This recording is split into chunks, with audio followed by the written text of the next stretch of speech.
নবম রাউন্ড শেষে এগিয়ে রয়েছে তৃণমূল প্রার্থী মধুপর্ণা ঠাকুর 20,884 ভোটে এগিয়ে জোড়াপুর প্রার্থী মধুপর্ণা ঠাকুর 20,884 ভোটে এগিয়ে রয়েছেন।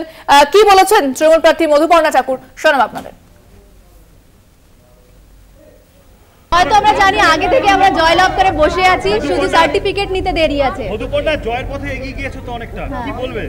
আগে থেকে বলেছি জয় নিশ্চিত, এবার সবুজ আবির আমরাই খেলছি, শুধু আরো মিরাকেল হতে চলেছে আগে মানে অল্প কয়েক ঘন্টায়। মধুপর্ণা মাত্র 1.5 মাস আগে এই কেন্দ্রের তৃণমূল প্রার্থী 20,700 ভোটে পিছিয়ে ছিল। 1.5 মাসের ব্যবধানে আপনি এগিয়ে চলেছেন, জাদুকাঠিটা কি?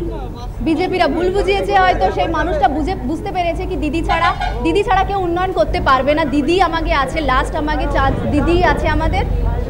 এটাকে মতুয়া ম্যাজিক, মতুয়াদের ম্যাজিক এটা। মতুয়াদের কেন, পুরো যত বাগদার বাসিন্দারা চাইছে, শুধু মতুয়ারা তো এখানে সবাই আছে, শুধু মতুয়ারা বাগদাতে তো নেই, অন্য জাতিরাও আছে, মুসলমানরাও আছে, সবাই আছে, সবাই ছাড়া এটা কখনোই সম্ভব হবে না। বাগদা এর আগে কিন্তু মতুয়া কোনো প্রার্থী ছিল না, ঠাকুরবাড়ি কোনো প্রার্থী নেই, প্রথম ঠাকুরবাড়ি প্রার্থী।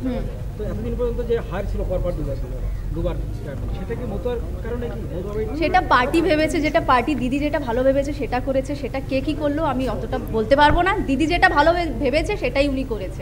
বিজেপি অভিযোগ করছে যে চূড়ান্ত সন্ত্রাস হয়েছে, সেই সন্ত্রাসের ফলেই আজকে এই ফলাফল। সন্ত্রাস মানে কি? সন্ত্রাস, ভোট লুট, লিকিং, এইসব হেরে গেছে, এখন কিছু তো আর বলার নেই। কাঠিবাজি করার জন্য এখনো কাঠিবাজি করে যাচ্ছে। দাদা আমি তো কাল রাত্রেই ভাবছিলাম দাদার আশা মানে বিনয় যে দিনই আশার কোনো কাজ নেই, উনি ঘরে বসে পপকর্ন খাক আর দেখুক আমরা জিত।